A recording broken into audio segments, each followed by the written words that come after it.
Hello foodies, welcome back to my channel Sri YouTube Express. ఈరోజు video కోడిగుడ్డు వెల్లుల్లి కారం.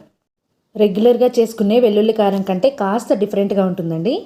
ఇంట్లో కూరగాయలు లేనప్పుడు, అలాగే కూర ఫాస్ట్గా అయిపోవాలన్నా, కడుపు నిండుగా తినాలన్నా ఒక్కసారి ఇలా ట్రై చేయండి. కడుపుకి తృప్తిగా హాయిగా అనిపిస్తుంది.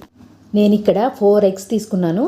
4 eggs ఉడకపెట్టి పైన షెల్ తీసేసి ఉంచుకోవాలి. ఇప్పుడు ఒక మిక్సీ జార్ తీసుకొని 2 టేబుల్ స్పూన్స్ ధనియాలు, 1 టేబుల్ స్పూన్ జీలకర్ర, 1/2 ఇంచ్ దాల్చిన చెక్క ముక్క, ఒక 2 లవంగాలు, ఒక ఇలాచి ఇవన్నీ వేసుకొని ఇందులోనే 1 టేబుల్ స్పూన్ కారం, మీ రుచికి సరిపడా ఉప్పు వేసి 10 వెల్లుల్లి రెబ్బలు కూడా వేసి కోర్స్గా గ్రైండ్ చేసుకొని ఉంచుకోవాలి. ఇప్పుడు స్టవ్ వెలిగించి బాండి పెట్టి 2 టేబుల్ స్పూన్ల ఆయిల్ వేసుకొని అందులో ఆవాలు, జీలకర్ర, పోపు దినుసులు కూడా వేసుకొని కరివేపాకు వేసుకొని 4 పచ్చిమిరపకాయలని సన్నగా కట్ చేసుకొని వేసుకోవాలి. 4 ఉల్లిపాయలని చిన్న ముక్కలుగా కట్ చేసుకొని అవి కూడా వేసుకొని బాగా ఫ్రై చేసుకోవాలి. కొద్దిగా ఉప్పు వేసుకొని ఒకసారి కలుపుకొని మూత పెట్టి ఉల్లిపాయ ముక్కల్ని మగ్గించుకోవాలి. ఉప్పు చూసి వేసుకోండి. ఆల్రెడీ మనం వెల్లుల్లి కారంలో ఉప్పు వేసాము.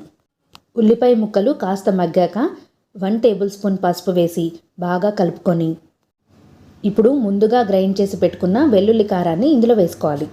గడ్డలుగా లేకుండా అంతా ఒకసారి కలిసేలాగా బాగా మిక్స్ చేసుకొని ఇప్పుడు ఉడికించి పెట్టుకున్న 4 గుడ్లు ఘాట్లు పెట్టుకొని ఇందులో వేసుకోవాలి.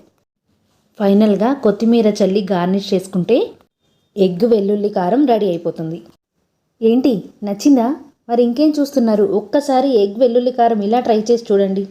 టేస్ట్ అయితే నెక్స్ట్ లెవెల్ ఉంటుంది. నెక్స్ట్ రెసిపీ రోటీస్లోకి, వెజిటబుల్ బిర్యానీలోకి అద్దిరిపోయే టేస్ట్తో ఉండే మీల్ మేకర్ కుర్మా. అదేనండి, సోయా చంక్స్ కుర్మా.